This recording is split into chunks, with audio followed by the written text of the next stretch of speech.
বারাসাত স্টেশনের কাছে যারা জায়গা খুঁজছেন কম বাজেটের মধ্যে, তাদের জন্য আমরা এই জায়গাটা আপনাদের কাছে শেয়ার করতে চলেছি আজকের। এই জায়গাটা আপনি বারাসাত স্টেশন থেকে 1 থেকে 1.5 কিলোমিটারের মধ্যে আপনি পেয়ে যাচ্ছেন। আর টাকি রোড ওয়াকিং ডিস্টেন্স আপনি 5 থেকে 6 মিনিটের মধ্যে পেয়ে যাচ্ছেন। এটা জায়গার পরিমাণ আছে আপনার 1 কাঠা 13.5 ছটাক, মানে আপনার 2 কাঠা থেকে 2.5 ছটাক কম। এই জায়গাতে নর্মালি একটা বাড়ি করা আছে।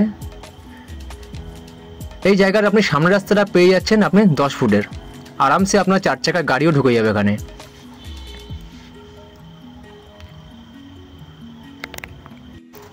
এই বাড়ি থেকে কানেক্টিভিটি আপনি 1.5 থেকে 2 মিনিটের মধ্যে সব কিছু পেয়ে যাচ্ছেন। স্কুল থেকে শুরু করে আপনার হসপিটাল, বাজার সব কিছু আপনি হাতের কাছেই পেয়ে যাচ্ছেন। এই জায়গার বিস্তারিত জানতে আমাদের স্ক্রিনের উপরে আমাদের নাম্বার দেওয়া আছে, আপনারা সরাসরি আমাদের সাথে কন্ট্যাক্ট করতে পারেন অথবা হোয়াটসঅ্যাপ মাধ্যমে আপনারা যোগাযোগ করতে পারেন। আমার স্বপ্নের বাড়িতে যারা নতুন আছেন চ্যানেলটি সাবস্ক্রাইব করে রাখবেন নিত্য নতুন প্রপার্টি দেখার জন্য।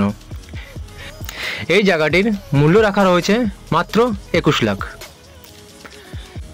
আপনাদের আবার বলে দিই, এই জায়গা থেকে আপনার টাকি রোডে যেতে গেলে পায়ে হাঁটা পথ আপনার 5 থেকে 6 মিনিটের মধ্যে আপনি পৌঁছে যাবেন।